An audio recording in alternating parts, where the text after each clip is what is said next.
Kalau kita masih diberikan kesempatan untuk kita bernafas, kita melihat, kita berjalan, itu semua karena Tuhan Yesus terlalu baik. Karena firman Tuhan di dalam Ibrani pasal 13 ayat yang ke-8, Yesus Kristus tetap sama baik kemarin maupun hari ini dan sampai selama-lamanya. Jemaat Tuhan, mungkin kita tidak baik, tapi Tuhan tetap baik bagi kita.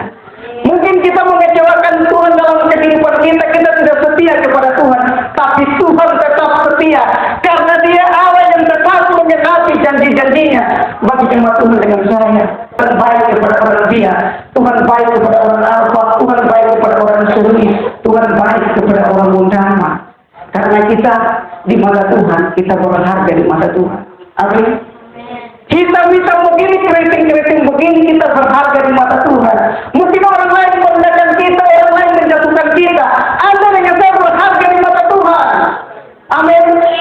Kita berharga di mata Tuhan. Orang lain bilang, Anda itu tidak berguna, Anda tidak bisa dipakai oleh Tuhan, tapi Tuhan sudah turun pakai Anda. Bapak ini tetap semangat, karena apa yang Bapak ini menabur, Tuhan sudah siapkan di surga. Amin. Bukan saya yang bilang, Tuhan yang bilang. Bapak ini tetap semangat. Apa yang Bapak ini menabur, kalau Bapak Pendeta tidak bisa balas, jemaat tidak bisa balas, Yesus akan membalas dari Bapak ini. Berkat kemuliaan bagi nama Tuhan. Jadi Bapak ini jangan patah semangat, tetap semangat. Hari Kamis kita sudah memperingati tentang kenaikan Yesus ke surga. Kenaikan Yesus ke surga adalah fakta sejarah, dan para rasul mereka adalah saksi mata. Mereka melihat Yesus naik ke surga, dan Yesus naik ke surga, Dia mengalahkan hukum gravitasi bumi. Dia naik ke surga. Itu menunjukkan bahwa di bawah gunung langit ini tidak ada nama lain yang berkuasa, nama Yesus yang berkuasa di bumi dan di surga. Yang menjadi pertanyaan bagi kita hari ini, mengapa Yesus naik ke surga? Karena Yesus bukan berasal dari dunia ini. Dia berasal dari surga. Di mana ayatnya? Injil Yohanes pasal 3 ayat yang ke-13. Yesus bukan dari Wondama, Yesus bukan dari Biak, Yesus bukan dari Serui, Yesus dari surga. Oleh sebab itu Dia kembali ke surga. Dia kembali kepada tempat asalnya, misi karya penyelamatan Allah sudah selesai. Oleh sebab itu Dia kembali. Itu menunjukkan bahwa Dia Raja yang harus kita sembah, Dia Raja yang harus kita andalkan, Dia Raja yang harus kita semani dalam kehidupan kita sebagai orang percaya dan jemaat Tuhan yang terkasih. Dengar baik, Yesus naik ke surga, Dia tidak pakai pesawat susi air, tidak. Yesus naik ke surga, Dia tidak pakai Sriwijaya, tidak. Yesus naik ke surga, Dia tidak pakai batik air Garuda Indonesia, tidak. Yesus naik ke surga dengan kuasanya, kemuliaannya. Dia naik ke surga untuk menyiapkan tempat yang terbaik bagi jemaat Tuhan dengan saya. Amin. Pembacaan firman Tuhan kita hari ini di dalam Injil Yohanes pasal yang ke-14 ayat yang ke-6. Demikian firman Tuhan. Kata Yesus kepadanya, Akulah jalan dan kebenaran dan hidup. Tidak ada seorang pun yang datang kepada Bapa kalau tidak melalui Aku. Tema pembacaan firman Tuhan kita hari ini, Yesus segalanya. Kalau kita perhatikan konteks ini, bagaimana Yesus mau mengingatkan kepada murid-muridnya supaya mereka jangan gelisah hati mereka. Yesus berbicara tentang hati karena Yesus tahu bahwa hati murid-murid itu akan gelisah ketika Yesus akan ditangkap, Yesus akan disiksa, dibunuh dan mati di kayu salib. Para murid akan gelisah, mereka akan kecewa, mereka akan putus asa. Dan ini juga terjadi bagi kita sebagai orang percaya.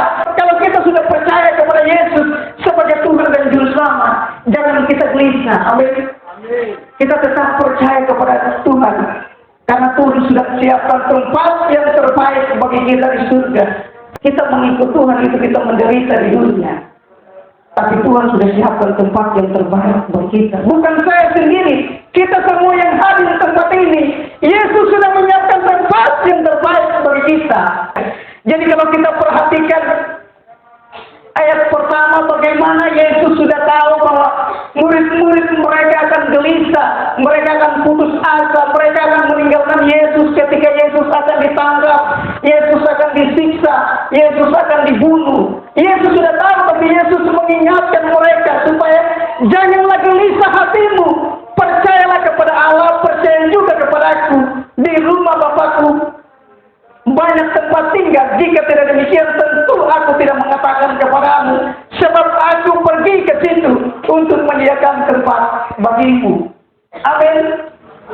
Yesus sudah menyiapkan tempat bagi kita. Dia menyiapkan tempat bagi Bapak Mika, Mama Mika. Dia menyiapkan tempat bagi Bapak Eli. Dan kita semua yang hadir di pagi hari ini, Yesus sudah menyiapkan tempat yang terbaik bagi kita. Mungkin di dunia kita tidak punya segalanya, tapi kita punya segalanya di dalam Yesus, karena Yesus akan menyiapkan yang terbaik dalam kehidupan kita sebagai orang percaya. Yesus sudah menyiapkan rumah yang terbaik, rumah yang dimaksud konteks ayat ini. Yesus berbicara tentang surga. Artinya apa? Kita tetap percaya kepada Yesus. Mungkin hari-hari ini kita banyak pergumulan, banyak persoalan, banyak tantangan. Tetapi percayalah bahwa Yesus sudah menyiapkan tempat yang terbaik bagi kita di surga. Oleh sebab itu, dalam perjalanan hidup ini, pasti banyak tantangan, banyak rintangan yang kita hadapi ketika kita mengikut Tuhan. Tetapi itu jangan membuat kita putus asa, kita kecewa. Tapi kita percaya bahwa bersama Yesus kita pasti bisa. Bersama Yesus pasti kita menang. Bersama Yesus pasti kita akan berjalan di atas masalah yang Dia izinkan terjadi dalam kehidupan kita sebagai orang percaya. Begitu pula murid-murid, Tuhan tahu bahwa mereka akan kecewa. Mereka akan patah semangat ketika mereka mengikut Tuhan. Tapi Tuhan mengingatkan mereka bahwa mereka harus percaya kepada Tuhan. Mereka harus percaya kepada Tuhan. Yesus adalah jalan. Artinya apa? Yesus menegaskan bahwa hanya Dia satu-satunya jalan. Hanya Dia satu-satunya juru selamat. Tidak ada juru selamat lain. Tidak ada jalan lain. Hanya Yesus satu-satunya jalan dan juru selamat dan hidup yang kekal. Bahwa di luar Yesus tidak ada jalan. Hanya Dia satu-satunya jalan. Jemaat Tuhan dengar baik. Banyak agama mengajarkan tentang surga. Tetapi hari ini firman Tuhan mengingatkan kita, hanya Yesus yang tahu jalan ke surga. Hanya Dia satu-satunya jalan itu. Tidak ada jalan lain di luar Yesus. Di luar Yesus Anda binasa ketika Anda tidak percaya kepada Yesus sebagai Tuhan dan Juru Selamat. Hanya Yesus satu-satunya jalan, bukan salah satu jalan untuk masuk surga. Hanya Yesus yang bisa membawa kita masuk surga. Hanya Dia satu-satunya jalan. Dia adalah Allah itu sendiri yang datang dalam rupa manusia. Tadi pujian kita berkata bersyukur, bersyukur. Mengapa kita harus bersyukur sebagai orang percaya? Karena Yesus datang ke dunia untuk menyelamatkan kita semua. Dia harus ditangkap, Dia harus dibunuh, Dia harus disiksa, dan Dia harus mati di kayu salib. Untuk kita semua. Yesus dipaku di kayu salib. Itu karena dosa saudara dengan saya. Yesus tidak pernah berbuat dosa. Tapi kita yang berbuat dosa, Yesus ganti kita. Kalau Yesus tidak ganti kita, saudara naik di kayu salib, bukan Yesus. Tapi kasih-Nya yang luar biasa. Yesus menggantikan kita semua. Pujian tadi, manusia jauh. Kita bersyukur kepada Tuhan. Karena semua yang kita lakukan tidak bisa membalas kebaikan Tuhan bagi kita. Kita hanya bisa bersyukur. Dan jemaat Tuhan yang terkasih, untuk masuk surga hanya ada di dalam Yesus. Tidak ada jalan lain untuk membawa kita masuk surga. Hanya Yesus satu-satunya jalan.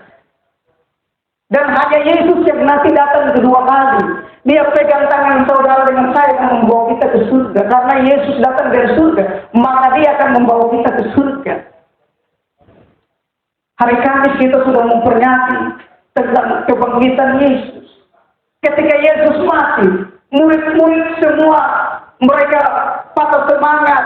Mereka bimbang dan ragu karena mereka tidak fokus kepada janji-janji janji Tuhan. Sebab itu Yesus bangkit dan Yesus menampakkan diri kepada mereka. Artinya apa? Supaya Yesus mengingatkan mereka bahwa janji yang Yesus sampaikan itu Yesus genapi bagi mereka. Yesus menampakkan diri kepada mereka supaya Yesus mau katakan kepada mereka bahwa lihat, saya mati tetapi saya hidup. Supaya mereka tidak bimbang dan ragu. Hari Kamis kita sudah memperingati tentang kenaikan Yesus. Itu menunjukkan bahwa Yesus kita hidup. Amin. Allah yang kita percaya, dia hidup. Kalau dia hidup, dia akan memberikan hidup bagi saya dengan jemaat Tuhan. Dan itu sudah pasti. Dan jemaat Tuhan yang terkasih, kalau kita ibadah, jangan pernah main-main. Karena kita tidak bisa membalas kebaikan Tuhan. Jangan pernah kita main-main dalam ibadah. Jangan pernah kita berkata, saya bisa menghargai yang tidak terlihat. Yang terlihat saja kita tidak hargai. Bagaimana kita katakan kita menghargai yang tidak terlihat. Jemaat Tuhan, kalau kita ibadah, jangan pernah main-main. Kalau bupati atau presiden yang berdiri di depan pidato, kita hargai dan minta ampun. Saudara, jemaat Tuhan yang terkasih, hamba-hamba Tuhan ini penyambung lidah Allah. Jadi Tuhan tidak langsung turun dari surga dan dari mimbar ini tidak. Tapi Tuhan pakai hamba-hamba Tuhan untuk menyampaikan isi hati Tuhan. Jadi kalau jemaat Tuhan tidak menghargai hamba Tuhan ketika khotbah, Anda tidak menghargai Tuhan. Kita masuk, kita main-main, berarti kita masuk merasa keluar gagal. Berkatnya Anda tidak terima. Karena iblis itu pintar, ketika kita ibadah seperti begini, dia datang bisa pakai teman yang satu, ganggu yang satu tertawa yang satu. Iblis itu pintar, supaya Anda tidak fokus. Ibaratnya benih itu jatuh pinggir jalan, burung datang bawa pergi. Tetapi saya percaya jemaat Tuhan di tempat ini, benih itu jatuh di tempat ini, tanah yang subur akan menghasilkan buah-buah yang baik bagi kemuliaan nama Tuhan. Pohon mangga di depan itu berbuah, bukan hanya pastor yang makan, benar, tapi semua orang di sekitar rumah-rumah ini makan, termasuk saya di Huntang juga makan. Itu buah dari mangga ini. Artinya mangga ini menjadi berkat bagi orang lain. Bagaimana dengan kita manusia? Jadi jemaat Tuhan yang terkasih, kalau kita beribadah jangan pernah main. Saya tidak minta jemaat Tuhan menghargai kalau hamba Tuhan berkhotbah, tapi menghargai firman yang disampaikan. Itu yang harus jemaat Tuhan memahami dengan baik. Karena Tuhan tidak langsung dari surga bilang hari ini saya menyampaikan firman Tuhan. Tidak. Tuhan pakai hamba-hamba Tuhan yang dia percayakan untuk menyampaikan isi hati Tuhan. Kalau hari ini Yesus berdiri di depan Anda, lihat langsung mati. Matinya kalau masih berdosa dan tidak percaya kepada Yesus, matinya juga sia-sia, tidak masuk surga. Tapi kalau saudara percaya kepada Tuhan, taat kepada Tuhan, surga saudara itu pasti. Amin. Mengapa saya katakan surga kita itu pasti? Karena Kisah Para Rasul pasal 4 ayat 12. Di bawah kolom langit ini tidak ada nama lain yang diberikan kepada manusia yang olehnya dapat diselamatkan. Hanya nama Yesus manusia diselamatkan. Amin. Bukan nama nabi atau rasul. Hanya nama Yesus. Termasuk nama-nama hamba-hamba Tuhan, nama pendeta, ketua sinode, enggak. Hanya nama Yesus manusia diselamatkan. Karena semua orang telah berbuat dosa dan telah kehilangan kemuliaan Allah. Dosa membuat manusia terpisah dari Allah. Tetapi Yesus tidak mau terpisah dari jemaat Efata. Dia harus datang ke dunia untuk menyelamatkan jemaat Tuhan dengan saya. Yesus tidak mau terpisah dari orang Alfa. Yesus tidak mau terpisah dari orang Serui. Yesus tidak mau terpisah dari orang Biak, orang Ambon, orang NTT. Karena Yesus sangat cinta bagi jemaat Tuhan dengan saya. Bilang kiri kanan saudara, Yesus cinta sama kau. Amin. Kalau Yesus tidak cinta sama kau, ngapain Yesus mati di kayu salib? Tapi karena Yesus cinta sama kita, makanya Yesus mati di kayu salib. Amin. Jadi ini yang perlu kita harus memahami dalam kehidupan kita. Saya selalu bilang, hitam-hitam begini, keriting-keriting begini, tapi dipilih oleh Tuhan. Amin. Dan saya mau sampaikan kepada calon hamba Tuhan, Kakak Anis, saya ini ketika ikut ibadah di tempat ini, kami hanya 4 orang datang beribadah di tempat ini. Saya tidak seperti Adik Anis, ketika datang semua sudah ada. Ada yang well, singer, pemain musik, alat-alatnya lengkap. Saya berangkat ke Jawa hanya modal iman.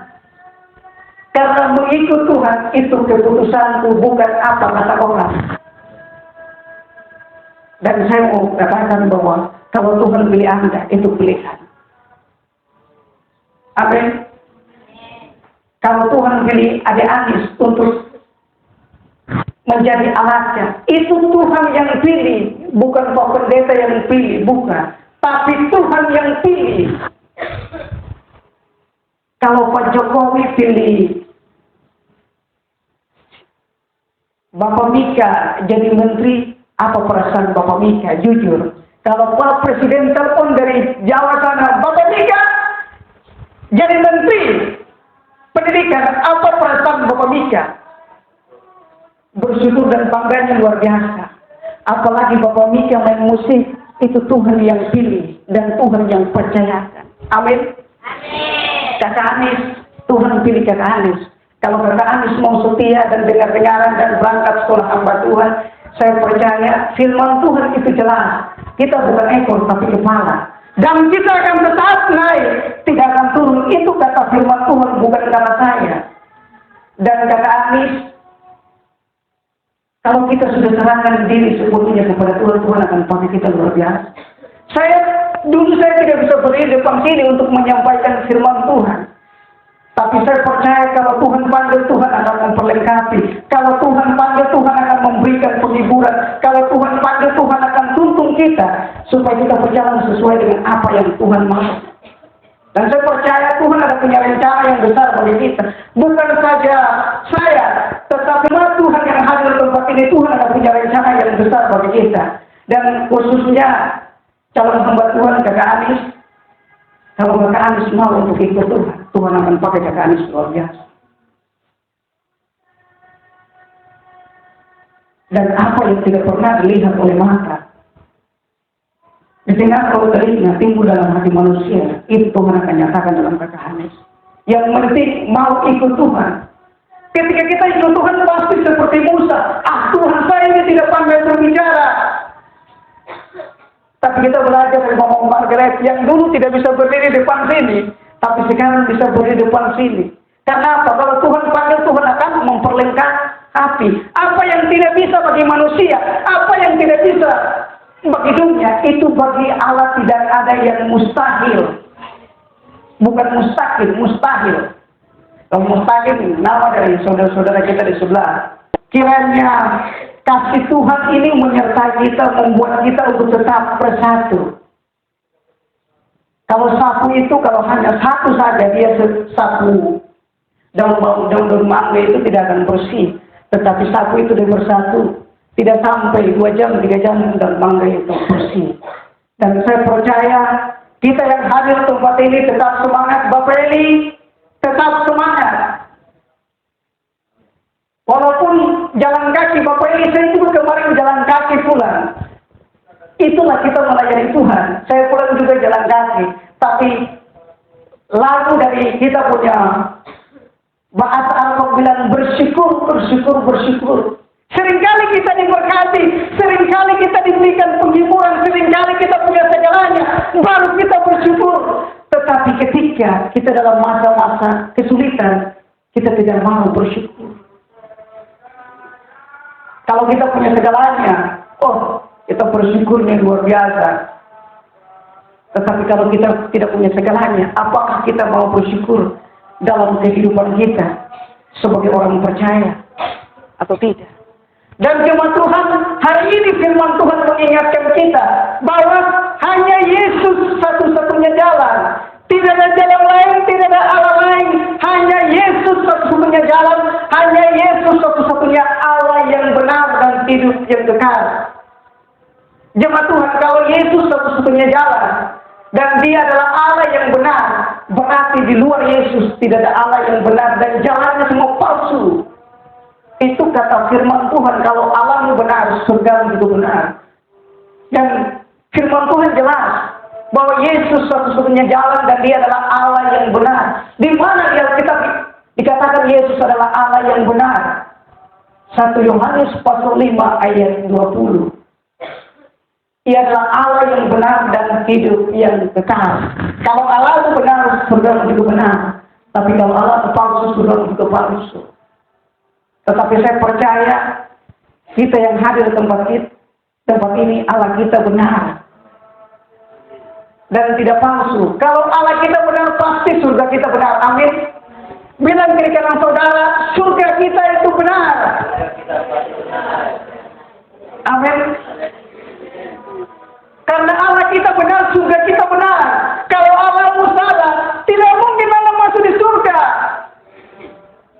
Karena banyak agama mengajarkan tentang jalan, banyak agama mengajarkan tentang surga. Pertanyaannya, mereka tahu jalan ke surga atau tidak? Hanya Yesus satu-satunya jalan ke surga. Dosa membuat manusia tersesat, manusia berada di persimpangan jalan. Tidak tahu mau jalan kemana. Kalau sudah tersesat tidak tahu mau jalan kemana. Yesus datang ke dunia. Dia menjadi pengantara antara Allah dan manusia. Yesus menunjukkan jalan. Ini loh jalan satu-satunya yang harus manusia ikut, yang harus manusia lalui. Karena di luar Yesus tidak ada jalan yang benar. Hanya Yesus satu-satunya jalan yang benar. Mengapa kita harus mengikut Yesus? Karena dia adalah Allah yang benar. Karena dia adalah jalan satu-satunya. Karena Yesus tidak pernah berbuat dosa. Kalau kita semua berbuat dosa. Jadi kita harus mengikut Yesus. Untuk sampai ke surga. Untuk datang kepada Bapa. Hanya melalui Yesus. Tidak ada jalan lain. Tidak ada melalui siapa. Hanya melalui Yesus kita memiliki hubungan yang harmonis dengan Allah. Oleh sebab itu kalau kita perhatikan di ayat pertama dikatakan, janganlah gelisah hatimu, percayalah kepada Allah, percaya juga kepadaku, di rumah Bapakku banyak tempat tinggal. Jika tidak demikian, tentu aku mengatakan kepadamu, sebab aku pergi ke situ untuk menyediakan tempat bagimu. Bilang kiri kanan saudara, Tuhan sudah menyiapkan tempat bagi kamu. Amin. Ini kata firman Tuhan, bukan kata Yanto. Yesus bilang dia sudah siapkan tempat bagi kita. Bukan kata Yanto, kata Yesus. Artinya apa? Bahwa apa yang Yesus sampaikan, apa yang Yesus mau, kita harus bersama-sama dengan dia. Saudara, Yesus mau, dimanapun dia berada, Anda dengan saya berada. Berarti Yesus cinta sama kita. Yesus sayang. Apalagi kalau yang pacaran-pacaran, dia bilang, kalau lu jauh, beta tidak nyaman, harus lu dekat beta baru nyaman. Karena beta yang bisa bikin lu nyaman. Biasa kalau yang pacaran-pacaran. Artinya Yesus mau untuk kita dekat dengan dia. Karena Yesus tidak mau apa kita tersesat. Karena kita orang-orang yang paling berharga dan mulia di mata Tuhan. Amin. Kita berharga. Saya selalu berkata bahwa hitam-hitam begini, keriting-keriting begini, dan berharga di mata Tuhan. Bukan manusia yang bilang kita berharga. Raja di atas segala raja. Tuhan di atas segala Tuhan. Dialah yang berkata, kita berharga di matanya. Yesus adalah jalan. Kalau di sini kita bisa lihat, ya Wondama satu jalur. Dari sini ke selatan, utara, naik turun. Firman Tuhan berkata, Yesus adalah jalan. Ada jalan menuju dia, jalan menuju surga, jalan menuju surga hanya ada di dalam Yesus. Karena Wondama satu jalur. Selatan utara, satu jalur. Begitu pula jalan ke surga, hanya satu jalur, hanya ada di dalam Yesus Kristus Tuhan. Karena dia adalah Allah yang benar dan hidup yang kekal. Di dalam 1 Timotius pasal ayat yang kelima, Yesus menjadi pengantara antara Allah dan manusia. Artinya Yesus menghubungkan manusia dengan Allah kembali. Karena dosa membuat kita terpisah dari Allah, kita jauh daripada Allah. Tetapi karena Allah makin cinta bagi orang mendama, Allah makin cinta bagi orang rapat, Allah makin cinta bagi orang serui, orang biar. Oleh sebab itu, Dia harus datang mencari kita. Bukan manusia yang mencari Allah. Saya ulangi, bukan manusia yang mencari Allah, Allah yang mencari manusia. Jangankan manusia mencari Allah, manusia cari setan saja pasti tidak akan ketemu. Bagaimana untuk ketemu Allah yang tidak terlihat, yang tak nampak itu? Tetapi karena kasih-Nya, Dia harus datang ke dunia untuk mencari kita domba-domba yang tersesat. Karena kita ini adalah milik Allah. Kita adalah bangsa yang terpilih, imamat kerajaan. Di dalam 1 Petrus pasal yang kedua ayat yang ke-9. Kita ini adalah bangsa yang terpilih. Apa buktinya? Kita bangsa yang terpilih. Pada tahun 1855, Injil masuk di tanah Papua. Tanggal 5 Februari jam 9 pagi. Otto dengan Joan Lester tiba di Pulau Mansinang dan terang Injil itu bersinar. Karena semakin cintanya Tuhan bagi orang Papua, Dia mengutus para misionaris dari negara lain. Mereka harus meninggalkan negara mereka. Mereka harus meninggalkan rumah mereka. Mereka harus meninggalkan keluarga mereka. Karena hanya untuk ke Papua, menyelamatkan orang Papua.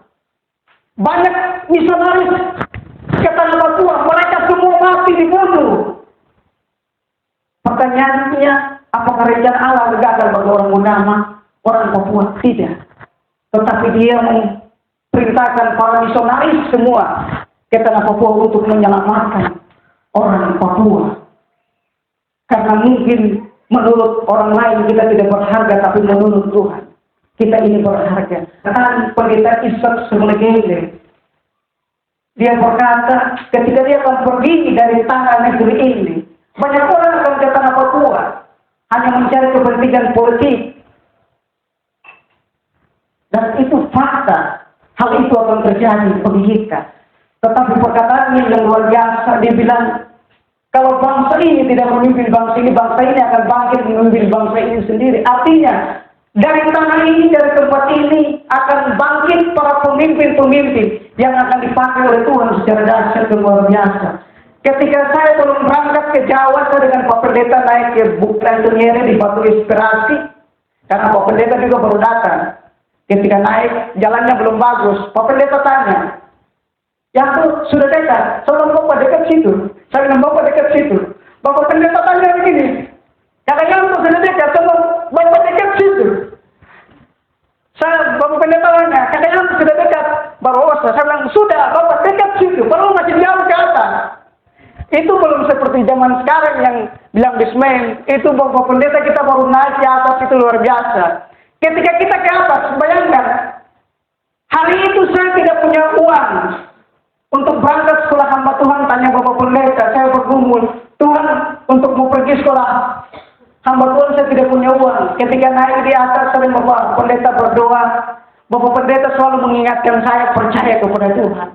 Dan ternyata apa yang kalau kita imani tidak bimbang dan ragu, itu akan terjadi bagi kita. Ketika mau berangkat juga banyak tantangan, banyak rintangan. Karena mengikut Tuhan itu keputusan kita. Saya mengikut Tuhan, keluarga saya semua tidak setuju. Saya panggil mereka kumpul seperti begini. Saya tanya, saya mau pergi sekolah hamba Tuhan, apakah keluarga setuju? Tidak ada semua satupun yang setuju. Dan hari ini saya mau katakan kepada kakak Anis, mengikut Tuhan itu keputusan kita. Kalau kita mengikut dunia, kita tidak akan dipakai oleh Tuhan secara luar biasa. Tapi kalau kita ikut Tuhan, kita akan dipakai oleh Tuhan. Kita mau jadi apa di dunia ini? Segalanya ini milik Tuhan. Oleh sebab itu firman Tuhan di dalam Matius pasal 6 ayat 33, "Carilah dahulu kerajaan Allah dan kebenarannya, maka semua akan ditambahkan kepadamu." Mau cari dunia? Dunia akan membuat Anda kecewa, Anda putus asa. Anda mau cari sukses, semua dari Tuhan. Kalau Anda sudah mengecewakan Tuhan, Anda mau pergi, mau tes tentara, mau tes polisi, semua akan gagal. Jadi kalau kita ikut Tuhan, apapun yang kita lakukan, pasti semua bisa berjalan dengan baik. Ikut Tuhan itu tidak mudah. Ibaratnya saya ikut kapal dari Manokwari. Keluar dari Manokwari itu lautannya aman, tidak ada gelombang. Sudah masuk nanti ke Wonosbari, air masuk dari depan, kapal oleng. Artinya mengikut Tuhan itu tidak mudah, banyak tantangan, banyak rintangan. Tapi Bapak Eli tetap semangat ya, Bapak Eli tetap semangat. Sisa hidup ini kita serahkan kepada Tuhan.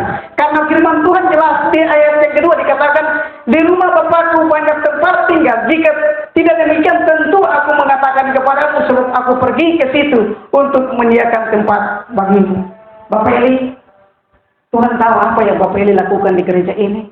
Tuhan tahu kesetiaan Bapak Eli. Dan hari ini firman Tuhan mau mengingatkan Bapak Eli, Tuhan sudah menyiapkan tempat yang terbaik bagi Bapak Eli di surga. Jadi Bapak Eli tetap semangat. Kita di dunia ini akan dibenci, kita akan dikecewakan, tetapi firman Tuhan mau mengingatkan kita, rumah kita yang sejati ada di surga. Karena kita ini adalah warga kerajaan surga. Di Indonesia ini kita hanya sementara, diproses oleh Tuhan, diproses supaya sudah ketika matang kita naik kembali ke rumah kita yang sejati. Karena di tempat sana ada sukacita damai sejahtera yang kita terima di surga bersama dengan Yesus. Ini yang perlu kita harus memahami, bahwa kematian Yesus, kebangkitan Yesus itu membawa pengharapan bagi kita sebagai orang percaya. Ketika saya sharing dengan ada seorang hamba Tuhan, mereka bertanya, kenapa kita harus ibadah hari Minggu? Ini jemaat Tuhan harus tahu kenapa kita harus ibadah hari Minggu. Kita ibadah hari Minggu, kita memperingati tentang kebangkitan Yesus. Makanya kita ibadah hari Minggu. Kalau Yesus tidak bangkit, ngapain kita masuk gereja? Ngapain kita ibadah hari Minggu? Rasul Paulus bilang apa? Kalau Yesus tidak mati dan bangkit, iman kita sia-sia. Terus pertanyaannya lagi, kalau ada yang melarang kita untuk ibadah hari Minggu, karena Sabat itu hanya hari Sabtu, bukan hari Minggu. Mereka baca firman Tuhan, tapi tidak memahami bagaimana di dalam perjanjian lama itu berbicara tentang janji dan nubuatan. Di dalam perjanjian baru berbicara tentang penggenapan. Jadi kalau ada yang larang jemaat Tuhan, kenapa kamu ibadah hari Minggu? Tidak hari Sabtu, jawab tidak di dalam Kolose pasal 2 ayat 16, itu jawabannya. Jangan ada yang melarang kita, Rasul Paulus bilang kepada jemaat di Kolose, jangan ada yang melarang kita soal ibadah atau makanan dan lain sebagainya, karena itu hanya bayangan tentang Yesus. Dan Yesus sudah mati dan genapi itu di kayu salib. Jadi jemaat Tuhan yang terkasih di dalam Yesus Kristus Tuhan, hanya Yesus satu-satunya jalan, tidak ada jalan lain. Karena angkot untuk masuk surga hanya kita ikut Yesus, itu kita sudah pasti masuk surga. Yesus adalah kebenaran. Kebenaran itu yang memerdekakan kita dari dosa. Jadi kematian Yesus, Dia memerdekakan kita dari dosa, Dia membawa kita keluar dari lumpur dosa. Kita yang harus binasa, tetapi melalui karya kematiannya kita diselamatkan. Jadi kita harus percaya kepada Yesus. Hanya Yesus satu-satunya kebenaran, dan Alkitab adalah kebenaran itu yang sejati. Alkitab adalah kebenaran yang tertulis. Yesus adalah kebenaran yang hidup. Firman Tuhan ini adalah kebenaran yang tertulis. Yesus adalah kebenaran yang hidup, yang memerdekakan kita. Ketika Yesus berkata, "Akulah jalan dan kebenaran." Artinya apa yang Yesus sampaikan itu adalah kebenaran. Yesus adalah Al-Wahidiyah. Dia adalah kebenaran yang sejati. Di luar Yesus tidak ada kebenaran. Jadi hanya Yesus satu-satunya kebenaran. Hanya Yesus satu-satunya jalan yang harus kita percaya, yang harus kita andalkan. Kalau Alkitab adalah kebenaran yang sejati dan Yesus adalah kebenaran itu, di luar Yesus tidak ada kebenaran. Tidak ada Allah yang yang benar hanya Yesus satu-satunya Allah yang benar dan hidup yang kekal. Ini yang harus kita memahami dalam kehidupan kita sebagai orang percaya. Ketika saya nonton bola, karena pemain Brasil itu kebanyakan mereka punya nama itu, nama yang dibilang ada Gabriel Jesus, Yesus Nafas. Mereka punya nama itu nama yang luar biasa. Karena mungkin mereka memahami bahwa Yesus adalah pujian mereka, penyembahan mereka. Jadi mereka kasih nama yang seperti dengan Yesus. Dan ini juga dalam kehidupan kita sebagai orang percaya. Di luar kekristenan ada Yesus-Yesus yang lain. Tetapi Yesus yang lain tidak seperti Yesus yang kita sembah. Allah yang lain tidak seperti Allah yang kita sembah. Amin. Karena banyak Allah-Allah yang lain, banyak Yesus-Yesus yang lain. Kalau Allah di luar Yesus, kebenaran di luar Yesus, menurut kata Alkitab, semua itu palsu. Karena banyak ada ajaran-ajaran yang mengatakan bahwa ajaran mereka yang benar. Tetapi Jemaat Kefata GKI itu berbicara tentang, di tengahnya ada kata Alkitab, berarti kembali kepada Alkitab. Oleh sebab itu jemaat Tuhan yang terkasih, Yesus adalah kebenaran yang memerdekakan kita. Dia membawa kita supaya kita yang dulu hidup di dalam kegelapan sekarang melihat terang yang ajaib. Jadi Tuhan kalau memberi kepada kita, dia tidak kasih mas tangan. Dia lihat 100.000, 50, oh berarti saya kasih 50, saya 100.000, saya kasih kembali. Itu manusia, Tuhan beda. Kalau Tuhan, kalau dia mau kasih, dia kasih. Dia tidak pinjam dia dulu. Ini, dia coba begini 10.000, 5.000, 2.000. Biar saya kasih 1.000 dan sudah. Tidak, Tuhan itu tidak seperti begitu. Tuhan kalau kasih berkat bagi kita, dia tidak cabut orang pilih dulu, tidak, tapi dikasih. Jadi bisakah kita berikan yang bagi Tuhan, bagi kemuliaannya? Oleh sebab itu Ibu Pendeta, saya masih ingat perkataan Ibu Pendeta berkata, kalau kita bisa memberi persembahan bagi Tuhan, kita juga berikan hidup kita bagi Tuhan. Amin. Dan yang terakhir adalah yang kekal. Hidup yang kekal artinya hidup yang terus-menerus, tidak berhenti. Kalau kita di dunia ini akan mati. Tetapi kalau kita yang sudah percaya kepada Yesus sebagai Tuhan dan Juru Selamat, kita mati dan kita akan bangkit. Dan kita memiliki kehidupan yang kekal di dalam namanya. Jadi jemaat Tuhan yang terkasih, kalau kita sudah percaya kepada Yesus sebagai Tuhan dan Juru Selamat, kita sudah memiliki kehidupan yang kekal. Amin. Bilang kiri kanan saudara,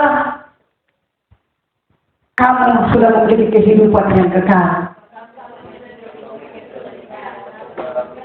Amin. Kita sudah memiliki kehidupan yang kekal. Jangan tanya lagi. Kalau sudah memiliki kehidupan yang kekal terus nanti masih pikir, masih ibadah pikir. Aduh, saya mati langsung masuk surga atau tidak? Yang penting percaya, lakukan apa yang bisa menyenangkan hati Tuhan, pasti kita masuk surga. Tidak mudah-mudahan. Iman Kristen membicara surga itu tidak semoga, tidak mudah-mudahan, pasti diselamatkan. Di mana ayatnya? Roma pasal 5 ayat yang ke-9. Lebih-lebih karena sekarang kita telah dibenarkan oleh darahnya, kita pasti diselamatkan. Bilang kiri kanan saudara, kau pasti diselamatkan.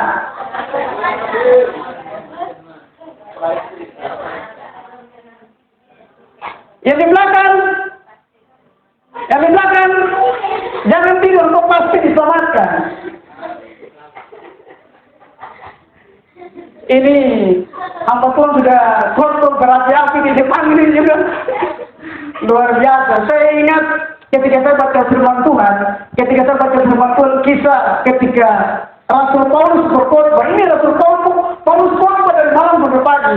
Pemuda satu tidur di pinggir jendela. Bagaimana ini hamba Tuhan khotbah, Rasul Paulus khotbah dari malam sampai pagi. Begini pemudanya duduk di pinggir jendela.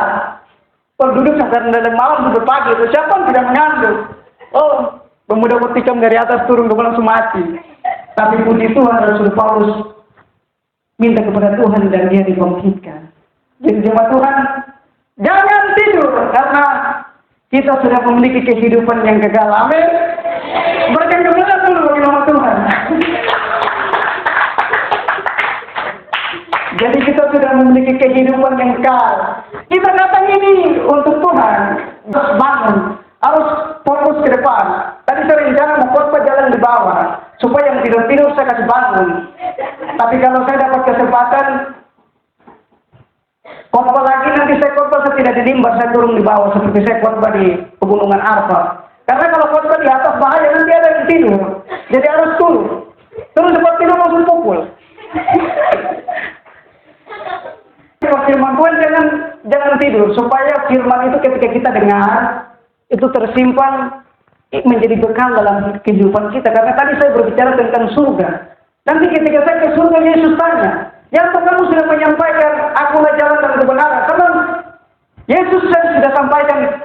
Terus kenapa mereka bikin Tuhan tanya mereka, mungkin ada yang tidur atau main. Ya saya pasti katakan begitu. Tuhan tanya mereka, kamu tidak bisa tipu. Kalau tipu pendeta, tipu kita bisa, tapi Tuhan tidak bisa tipu. Jadi jemaat Tuhan tetap semangat untuk melayani Tuhan. Kiranya firman Tuhan ini memberkati kita, mengingatkan kita bahwa hanya Yesus satu-satunya jalan, hanya Yesus satu-satunya kebenaran, hanya Yesus satu-satunya hidup yang kekal. Mudah-mudahan minggu depan kalau saya khotbah, saya akan jalan di bawah, supaya jangan tidur. Karena ini bukan pidato di pertemuan ini, dengarkan firman Tuhan, jadi jangan tidur. Bahaya ini kalau Yesus sendiri yang turun tegur jemaat Tuhan, itu bahaya. Jadi saya mau katakan, kalau kita ibadah juga jangan main-main. Saya tidak minta Anda hargai saya, saya tidak minta, tapi jemaat Tuhan hargai firman Tuhan.